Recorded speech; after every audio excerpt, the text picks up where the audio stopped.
হাদিসের মধ্যে রাসূল আরবি সাল্লাল্লাহু আলাইহি ওয়াসাল্লামের সাহাবী হযরত আব্দুল্লাহ ইবনে আমর রাদিয়াল্লাহু তাআলা আনহুকে এক সাহাবী এসে এক তাবিঈ এসে জিজ্ঞাসা করে, হযরত আব্দুল্লাহ ইবনে আমর রাদিয়াল্লাহু তাআলা আনহুকে এক তাবিঈ এসে জিজ্ঞাসা করে, ও আব্দুল্লাহ ইবনে আমর, তুমি আল্লাহর রাসূল সাল্লাল্লাহু আলাইহি ওয়াসাল্লামকে দেখছো নাকি? আব্দুল্লাহ ইবনে আমর রাদিয়াল্লাহু তাআলা আনহু বলে, হ্যাঁ, আমি আল্লাহর রাসূল সাল্লাল্লাহু আলাইহি ওয়াসাল্লামকে দেখেছি। ওই তাবিঈ বলে, ও আব্দুল্লাহ ইবনে আমর, তুমি রাসূলের জবান থেকে কোরআনের বাণী শুনেছো কিনা? আব্দুল্লাহ ইবনে আমর রাদিয়াল্লাহু তাআলা আনহু বলে, আমি রাসূলের জবান থেকে কোরআনের বাণী শুনেছি। ওই তাবিঈ বলে, ও আব্দুল্লাহ ইবনে আমর, তুমি রাসূলের হাতে হাত রেখে বাইআত গ্রহণ করছো কিনা?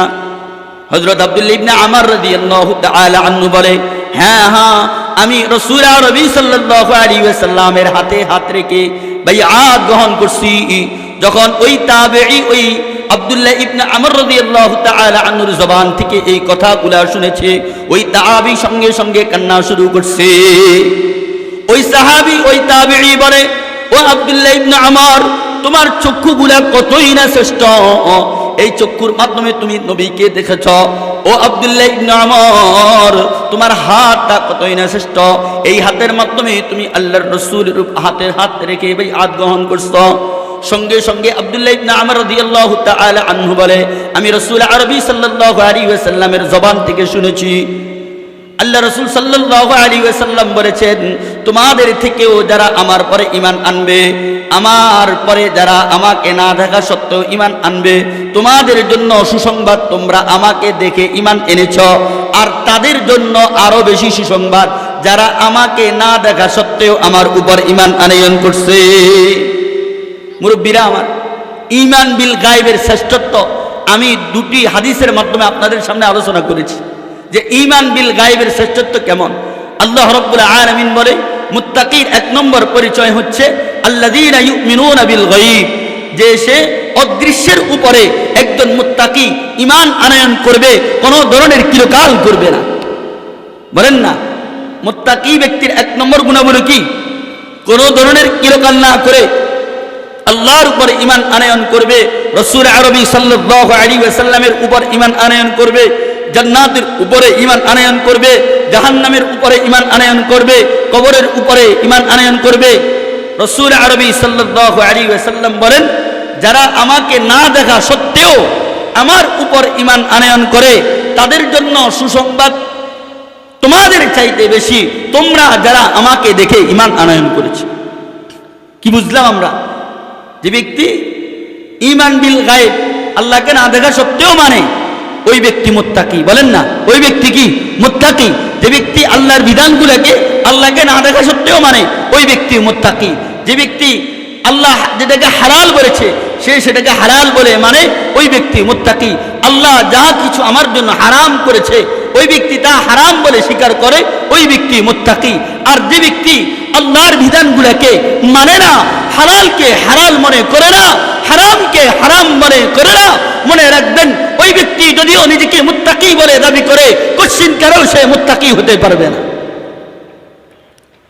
দ্বিতীয় নম্বর, আল্লাহ রাব্বুল আলামিন বলে মুত্তাকির দ্বিতীয় নম্বর পরিচয়, ওয়া ইউকিমুনাস সালাহ। আল্লাহ রাব্বুল আলামিন বলেন, মুত্তাকির দ্বিতীয় নম্বর পরিচয় হচ্ছে তারা নামাজ প্রতিষ্ঠা করবে, তারা নামাজকে সুন্দরভাবে আদায় করবে।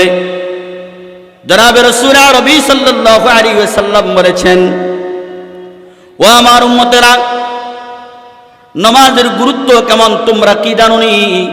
বাইহাকি শরীফের বর্ণনা আসছে, আল্লাহর রাসূল সাল্লাল্লাহু আলাইহি ওয়াসাল্লাম বলেছেন, as-salatu imaduddin, নামাজ হলো দ্বীনের স্তম্ভ খুঁটি। মান আকামাহা ফাকাদ আকামাদ-দ্বীন, যে ব্যক্তি নামাজকে প্রতিষ্ঠা করছে, আল্লাহর রাসূল সাল্লাল্লাহু আলাইহি ওয়াসাল্লাম বলেন, সে যেন পুরা দ্বীনকে প্রতিষ্ঠা করছে। রাসূল আরবি সাল্লাল্লাহু আলাইহি ওয়াসাল্লাম বলেন, ওয়ামান হাদামাহা, আর যে ব্যক্তি নামাজকে বিনষ্ট করছে, ফাকাদ হাদামাদ-দ্বীন, সে যেন পুরা দ্বীনকে বিনষ্ট করে ফেলেছে। নামাজ প্রতিষ্ঠা করা মুত্তাকির দ্বিতীয় নম্বর পরিচয় হচ্ছে নামাজ প্রতিষ্ঠা করা। তাফসীরে জালালাইনের মধ্যে বিভিন্ন ব্যাখ্যা আসছে নামাজ প্রতিষ্ঠা করা কাকে বলে। কোন কোন ব্যাখ্যা অনুপাতে তাফসীর মারিফুল কোরআন আল্লামা মুফতি শফি সাহেব রহমতুল্লাহ আলাইহি লিখেছেন, বিভিন্ন ব্যাখ্যা অনুপাতে নামাজ প্রতিষ্ঠা হলো আমরা পুরুষরা যারা আছে, নামাজ প্রতিষ্ঠা বলা হয় জামাতের সাথে নামাজ আদায় করাকে নামাজ প্রতিষ্ঠা বলা হয়, বলেন না? ওয়ায়ুকিমুনাস সালাহ, নামাজ প্রতিষ্ঠা করা। নামাজ প্রতিষ্ঠার এক ব্যাখ্যা হচ্ছে আমরা পুরুষরা জামাতের সাথে কি আদায় করা, বলেন না? নামাজ আদায় করাকে ওয়ায়ুকিমুনাস সালাহ বলা হয়। দ্বিতীয় নম্বর মাসআলা অনুযায়ী, বলেন মাসআলা অনুযায়ী পূর্ণাঙ্গ মাসআলা জেনে নামাজ আদায় করে কে ওয়ায়ুকিমুনাস সালাহ বলা হয়, নামাজ প্রতিষ্ঠা বলা হয়। তৃতীয় নম্বর নামাজের মধ্যে কোনো ধরনের অলসতা নাই, নামাজের মধ্যে কোনো ধরনের অলসতা নাই, কোনো ধরনের অবহেলা নাই। অলসতা অবহেলাকে বাদ দিয়া শুধুমাত্র আল্লাহর সন্তুষ্টির লক্ষ্যে, আল্লাহ তাআলাকে খুশি করার লক্ষ্যে যদি আমি নামাজ আদায় করি, এই নামাজকে বলা হয় ওয়ায়ুকিমুনাস সালাহ।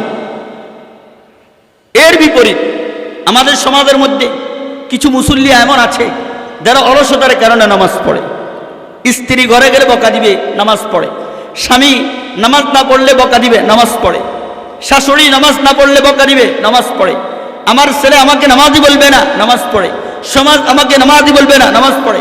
আমি মসজিদ কমিটি হয়েছি, নামাজ না পড়লে মানুষ শরম দিবে, নামাজ পড়ে।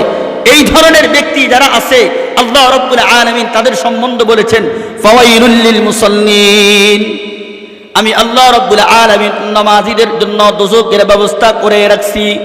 তারা কেমন নামাজি, তাদের জন্য আল্লাহ রাব্বুল আলামিন জাহান্নামের ব্যবস্থা করে রেখেছেন।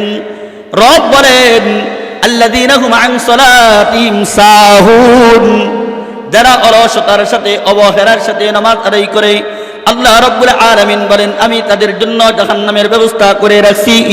দ্বিতীয় নম্বর রব বলেন যারা মানুষকে দেখানোর জন্য নামাজ আদায় করে, মানুষকে দেখানোর জন্য মানুষ নামাজই বলবে, মানুষ নামাজ না পড়লে লজ্জা দিবে, এমন উদ্দেশ্যে যারা নামাজ পড়ে, রব বলেন ফাওয়াইলুল লিল মুসাল্লিন, এই সমস্ত নামাজীদের জন্য আমি আল্লাহ রাব্বুল আলামিন ওয়াইল নামক দোজখের ব্যবস্থা করে রেখেছি।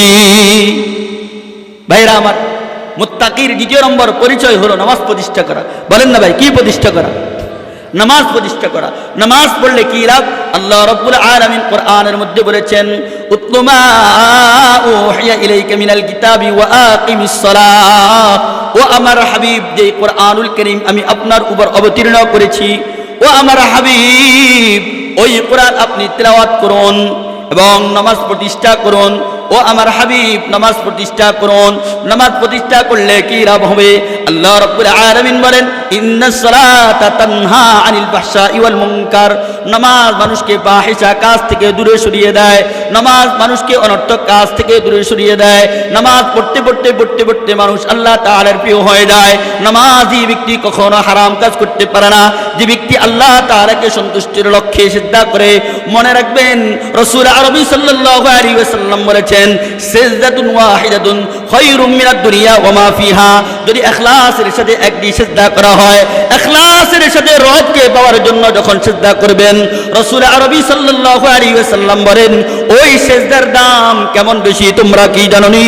দুনিয়া এবং আসমান এবং জমিনের মধ্যে যে খালি জায়গা আছে, এটার মধ্যে যা কিছু আছে এর চাইতে রবের কাছে ওই সিজদার দাম বেশি, যেই সিজদাটা শুধুমাত্র আল্লাহর জন্য করা হয়। জনাবে রাসূল আরবী সাল্লাল্লাহু আলাইহি ওয়াসাল্লাম বলেন ও আমার সাহাবীরা, মুসলিম শরীফের বর্ণনা আছে জনাবে রাসূল আরবী সাল্লাল্লাহু আলাইহি ওয়াসাল্লাম বলেন ও আমার সাহাবীরা, তোমরা আমাকে বলো যদি তোমাদের বাড়ির সামনে একটি নদী থাকে কিংবা কূপ থাকে কিংবা পুকুর থাকে, আরো আইতুম লাউ আন্না নারান বিবাবি আহাদিকুম ইয়াগতাসিলু ফীহি কুল্লা ইয়াউমিন খামসা হাল ইয়াবকা মিন দারনিহি শাইআ ক্বালু লা ইয়াবকা মিন দারনিহি শাইআ ক্বালা ফাযালিকা মাযালুস সালাতিল খামসি ইয়ামহু আল্লাহু বিহিন্নাল খাতায়া। জনাবে রাসূল আরবী সাল্লাল্লাহু আলাইহি ওয়াসাল্লাম বলেন ও আমার সাহাবীরা, যদি তোমাদের বাড়ির সামনে একটি পুকুর থাকে আর যদি কোনো ব্যক্তি দৈনন্দিন ওই পুকুরের মধ্যে 5 বার গোসল করে, তার শরীরের মধ্যে কোনো ধরনের ময়লা আবর্জনা থাকতে পারে নাকি? সাহাবীরা বললেন, ইয়া রাসূলুল্লাহ, না না ইয়া রাসূলুল্লাহ, যে ব্যক্তি দৈনন্দিন 5 বার গোসল করে তার শরীরের মধ্যে কোনো ধরনের ময়লা আবর্জনা থাকতে পারে না। রাসূল আরবি সাল্লাল্লাহু আলাইহি ওয়াসাল্লাম বলেন, তেমনি ভাবে যে ব্যক্তি 5 ওয়াক্ত নামাজ সুন্দরভাবে আদায় করে, আল্লাহ রাসূল সাল্লাল্লাহু আলাইহি ওয়াসাল্লাম বলেন তার কোনো ধরনের গুনাহ থাকতে পারে না। আজকে আমি নামাজ পড়ি, গুনাহ করি, আজকে আমি নামাজ পড়ি, জানাও করি, আজকে আমি নামাজ পড়ি, পরকিয়াও করি। কেন কেন আমার নামাজগুলা নামাজের মতো হয় না? হযরত ওমর রাদিয়াল্লাহু তাআলা আনহুর জমানায় এক যুবক এক যুবতীকে জানার প্রস্তাব দিছে। বলেন কার জমানায়? হযরত ওমর রাদিয়াল্লাহু তাআলা আনহুর জমানায় যুবক যুবতীকে জানার প্রস্তাব দিল। ওই যুবতী ছিল অত্যন্ত দিনদার, আল্লাহওয়ালি, মুত্তাকি মহিলা ছিল। ওই যুবতী বলে, ও ভাই, তোমার প্রস্তাবে আমি রাজি হব, কিন্তু তুমি আমার একটি প্রস্তাব পুরা করা লাগবে, তাহলে আমি তোমার প্রস্তাবও পুরা করব। ওই যুবক খুশি হয়ে গেলেন।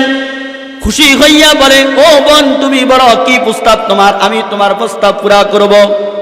ওই মহিলা বলে, ও ভাই, তুমি আমার সাথে জানা করার পূর্বে হযরত ওমর রাদিয়াল্লাহু তাআলা আনহুর পিছনে 40 দিন যাবত এরকম ভাবে নামাজ আদায় করতে হবে। যদি তোমার 40 দিন নামাজ আদায় হয়, আমি তোমাকে ওয়াদা দিলাম, আমি তোমার সাথে তোমার সবটাকে পুরা করব। ওই যুবক খুশি হয়ে গেলেন। ওযু করে নামাজ পড়তে আরম্ভ করছে।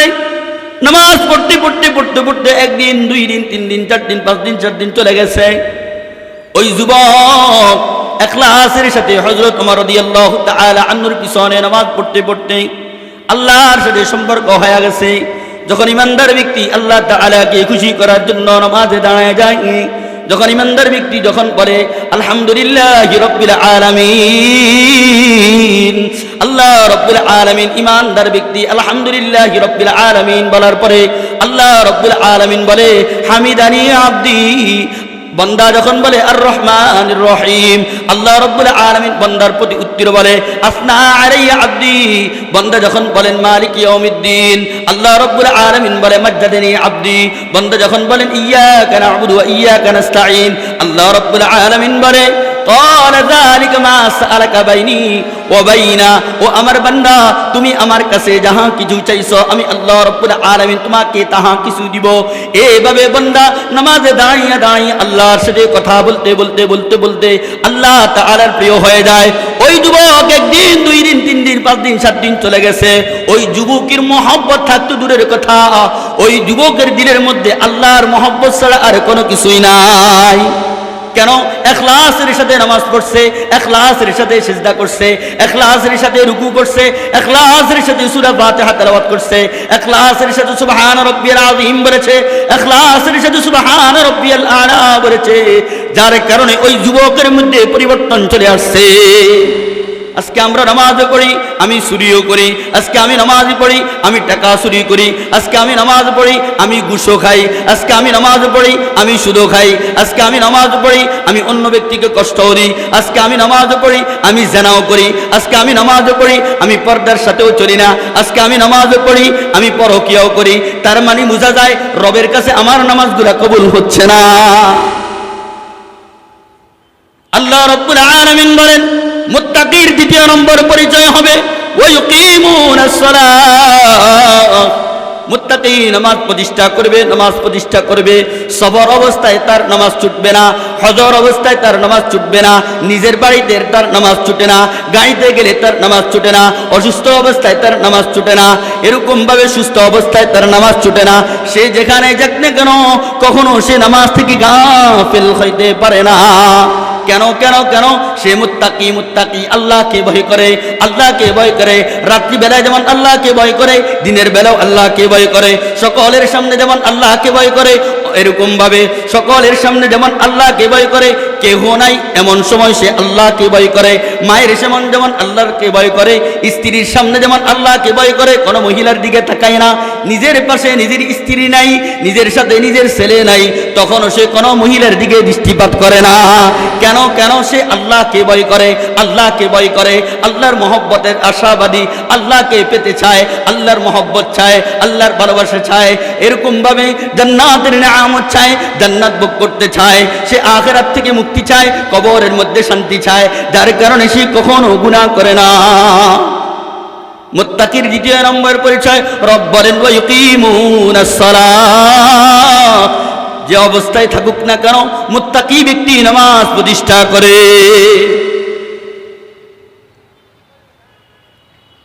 হযরত মূসা আলা নবীনা আলাইহিস সালাতু ওয়াস সালামের জবানায়, ও মুরব্বিরা আমার, অলসতার কারণে আমি নামাজ ছেড়ে দিই, বিভিন্ন ব্যস্ততায় পড়ে আমি নামাজ ছেড়ে দিই। হযরত মূসা আলা নবীনা আলাইহিস সালাতু ওয়াস সালামের জমানায় এক যুবকের বড় অভ্যাস ছিল, কবর থেকে মৃত নারীদেরকে উঠাইয়া সে জিনা করত। এই খবর চলে গেল হযরত মূসার কানে। হযরত মূসা আলা নবীনা আলাইহিস সালাতু ওয়াস সালামের সামনে যখন এই যুবককে পেশ করা হলো, মূসা আলা নবীনা আলাইহিস সালাতু ওয়াস সালাম ওই যুবককে সম্বোধন করে বলে, ও যুবক, তোমার মতো নিকৃষ্ট আমার আর কোন উম্মত নাই। আল্লাহ রাব্বুল আলামিন জিবরাইল আলাইহিস সালাতু ওয়াস সালামকে পাঠাইয়া দিছে। রব বলে, ও মূসা, এর চাইতেও নিকৃষ্ট উম্মত তোমার উম্মতদের মাঝে আছে। হযরত মূসা আলা নবীনা আলাইহিস সালাতু ওয়াস সালাম আশ্চর্যান্বিত হয়ে গেলেন, এর চাইতে নিকৃষ্ট উম্মত আর কে হতে পারে? যেই ব্যক্তি কবর থেকে নারীকে উলঙ্গ করে জিনা করতে পারে, তার চাইতে নিকৃষ্ট আর কে আছে? রব্বুল আলামিন জানায়া দিলেন, ও মূসা, এর চাইতেও নিকৃষ্ট হলো ওই ব্যক্তি, যে ব্যক্তির উপরে আমি আল্লাহ রব্বুল আলামিন নামাজ ফরজ করেছি কিন্তু নামাজ পড়ে না। ওই ব্যক্তি এই ব্যক্তির চাইতেও নিকৃষ্ট ব্যক্তি। চিন্তা করে দেখছেন, মুত্তাকির 5টা পরিচয় তুলে ধরার চেষ্টা ছিল, আরো 3টা পরিচয় আছে। যদি আল্লাহ তাআলা আবার কখনো তৌফিক দান করে ইনশাআল্লাহ আলোচনা করব। আসসালামু আলাইকুম ওয়া রাহমাতুল্লাহ।